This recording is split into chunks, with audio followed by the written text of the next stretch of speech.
Can you see the Excel file?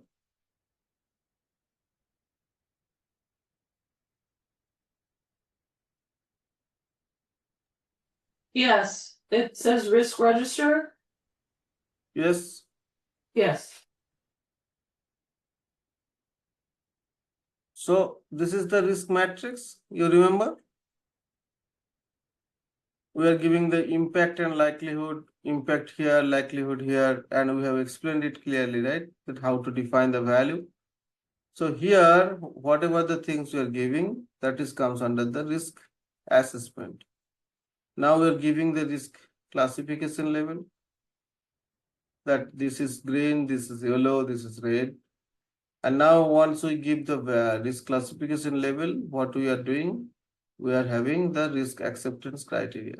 That if it is low, then it is auto accepted. If it is medium, then what we need and what approval we should take. And if it is high risk, then what we have to do. So that is the risk acceptance criteria, right?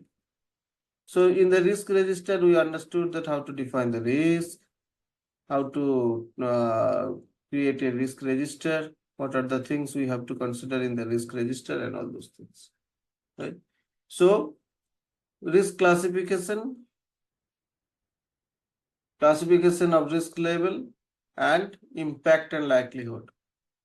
So all these things we have considered, right?